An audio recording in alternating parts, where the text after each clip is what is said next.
ಕೈ ಹಿಡಿದ 19ರ ತರುಣಿ.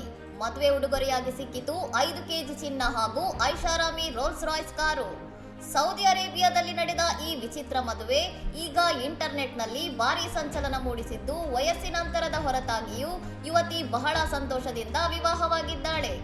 ವೃದ್ಧ ಮದುವೆಯ ನಂತರ ತನ್ನ ನವವಧುವಿಗೆ ಬರೋಬ್ಬರಿ 5 ಕೆಜಿ ಬಂಗಾರ ಮತ್ತು ಅತ್ಯಂತ ದುಬಾರಿ ಬೆಲೆಯ ರೋಲ್ಸ್ ರಾಯ್ಸ್ ಕಾರನ್ನು ಉಡುಗೊರೆಯಾಗಿ ನೀಡಿರುವುದು ಎಲ್ಲರ ಹುಬ್ಬೇರಿಸುವಂತೆ ಮಾಡಿದೆ.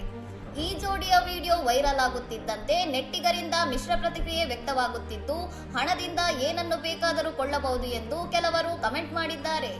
ಇನ್ನು ಕೆಲವರು ಈ ಮದುವೆಯನ್ನು ಯುವತಿಯ ಭವಿಷ್ಯದ ಲೆಕ್ಕಾಚಾರ ಎಂದು ಕರೆದಿದ್ದರೆ, ಮತ್ತೆ ಕೆಲವು ನೆಟ್ಟಿಗರು ಇದು ಕೃತಕ ಬುದ್ಧಿಮತ್ತೆ AI ಸೃಷ್ಟಿಸಿದ ವಿಡಿಯೋ ಇರಬಹುದು ಎಂದು ಸಂಶಯ ವ್ಯಕ್ತಪಡಿಸಿದ್ದಾರೆ. ಮುಸ್ಲಿಂ ರಾಷ್ಟ್ರಗಳಲ್ಲಿ ಬಡತನದ ಕಾರಣಕ್ಕೆ ಇಂತಹ ಮದುವೆಗಳು ನಡೆಯುವುದು ಸಾಮಾನ್ಯವಾದರೂ, ಇಲ್ಲಿ ಯುವತಿಯ ಸಂತಸ ಮತ್ತು ವೃದ್ಧನ ಶ್ರೀಮಂತಿಕೆ ಸೋಷಿಯಲ್ ಮೀಡಿಯಾದಲ್ಲಿ ದೊಡ್ಡ ಮಟ್ಟದ ಚರ್ಚೆಗೆ ಗ್ರಾಸವಾಗಿದೆ. ಇನ್ನಷ್ಟು ಸುದ್ದಿಗಳಿಗಾಗಿ ನೋಡ್ತಾ ಇರಿ ಸವರಂ ಟಿವಿ.